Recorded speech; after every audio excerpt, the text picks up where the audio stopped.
Apple are working on iOS 14 right now, so we've got a lot of news and information about the changes going on and loads of leaked information about the imminent March event and all the new products that Apple are going to launch. So firstly, this was leaked online by John Prosser, which is a leak of some product information from a retailer in the States. And this has confirmed all the new products that we'll be getting very, very soon from Apple. These all have code names right now, but it's very easy to work out what the products are. So firstly, it looks like we're getting new AirPods Generation X. Lots of rumors about new TWS earphones from Apple that will be over-ear earphones rather than the AirPods that we get right now. These have been leaked for a long time. Ming-Chi Kuo said that a product like this was coming, and it seems like now we are getting these, and they might come at a price roughly of around $400. These prices though will just be placeholders too, so these aren't the exact prices. Also on the list is a new iPod Touch Generation X, which is presumed to be the brand new iPhone 9. This will be the new most affordable way to get into the Apple ecosystem with an iPhone. Rumored for an eternity now to come at around $400, and that is indeed the price that is on these leaks. Of course, we don't know these are exactly the right prices, but it's interesting to see that an actual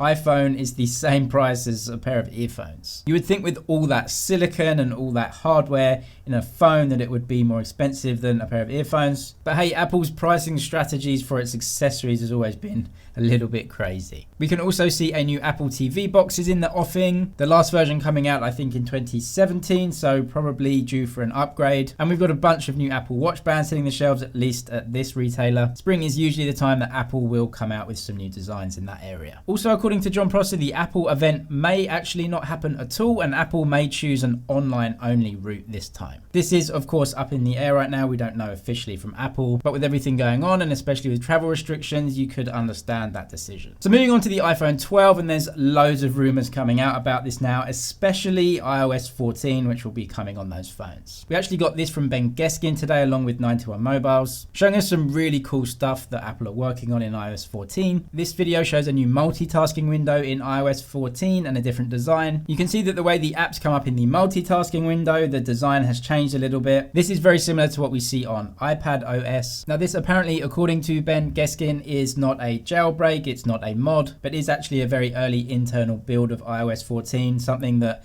Apple are going through. Apple may be testing and designing some different formats before it chooses the final version. This is actually quite a small change in design anyway, but the big story is that Apple may be letting users customize iOS like never before when it comes to the iPhone 12. Apple are mulling over letting users actually choose which apps are their default apps in iOS, and that's something that we've not been able to do before. And this goes as far as possibly letting users choose their own default music applications on the HomePod, and even in Siri when you call it on the iPhone. But as services make up a larger and larger portion of Apple's revenues, it seems to make sense for them to open up a little bit and allow all of these different apps and services a little bit more integration into iOS, especially as in the Android world, users have so much choice, literally endless choice, and there are just so many decent hardware options in Android right now. We'll have to wait and see if Apple really do start to open up iOS and let more apps integrate with it, or if they'll just give us some small concessions along the way.